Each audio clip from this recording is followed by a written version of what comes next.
commencé le 18 septembre, les travaux de réhabilitation de la place Carnot menés par le Grand Figeac avec la municipalité de Figeac sont prévus pour durer jusqu'au mois de juin 2024. Pour symboliser l'ouverture officielle du chantier, les premiers pavés ont été posés le jeudi 5 octobre en présence de l'ensemble des partenaires engagés, État, région, département, communauté de communes du Grand Figeac et ville. L'occasion de rappeler les objectifs et les moyens mis en œuvre pour la réalisation de cet aménagement dans le cadre d'une 35e opération Cœur de ville et village. Les élus ont souligné l'importance de ce chantier. Vincent Labarthe, président du Grand Figeac, a parlé d'une opération d'envergure stratégique pour ce quartier à dimension commerciale. Le patrimoine est un marqueur fort qu'il faut continuer à conserver, précisera-t-il.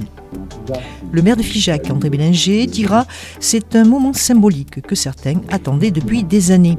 C'est aussi et avant tout un investissement structurant pour la ville d'un point de vue économique et touristique. » L'architecte paysagiste Rudy Blanc, qui représentait l'équipe de maîtrise d'œuvre du chantier, a détaillé les 3 enjeux essentiels du projet. Valoriser le patrimoine, adapter la place aux enjeux du XXIe siècle en la rendant accessible à tous et penser sa végétalisation. Donc aujourd'hui, on est vraiment finalement à la croisée des chemins sur cette place, encore une fois très emblématique du centre-ville de Figeac. On n'a pas moins de 8 rues et venelles qui viennent se greffer directement sur la place Carnot. C'est dire à quel point cette place rayonne à l'échelle de la ville. On a proposé à l'époque du concours, donc c'est vraiment de travailler cette notion d'unification de la place avec cette idée d'un socle unitaire, unifié, qui finalement irait de façade à façade. Donc rappelez-vous la place autour de laquelle on avait effectivement cette voie de circulation qui permettait l'accessibilité et de tourner finalement autour de la halle, qui était finalement un peu isolée du reste de la place. On a vraiment pris le parti de l'intégrer totalement dans un travail de nivellement assez fin sur l'ensemble vraiment de la place. Alors, je ne vous cache pas que ça a été quelque chose d'assez compliqué parce qu'encore une fois, on est sur un espace relativement réduit où la question des pentes pour gérer notamment les eaux de ruissellement est une chose assez délicate, notamment dans des régions où parfois soumis finalement à de fortes pluies en peu de temps.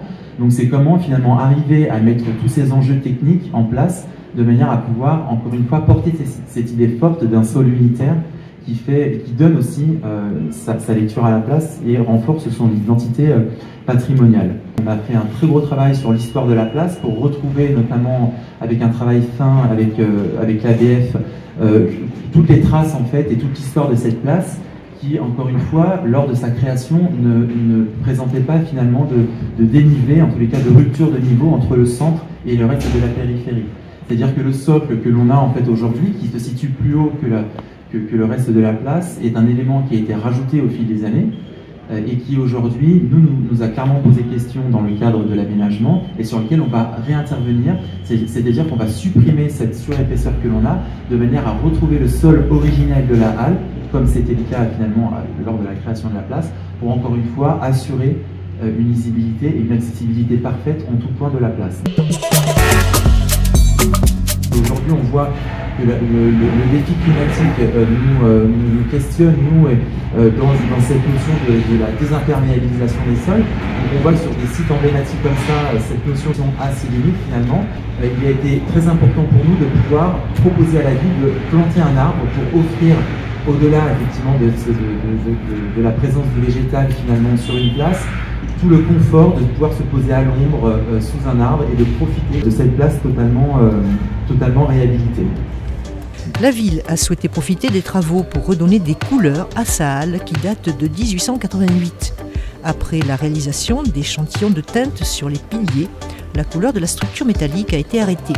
Une décision conjointe entre la commune et l'architecte des Bâtiments de France.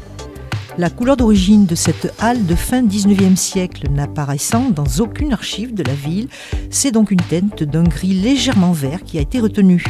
Une couleur associée à la fonte et aux structures de l'ère industrielle du 19e siècle. Elle fait le lien entre le contexte historique de la construction de la halle telle qu'elle est aujourd'hui et le besoin d'intégration à son environnement. Ces travaux de peinture sont prévus sur une période d'1 mois à compter du 23 octobre.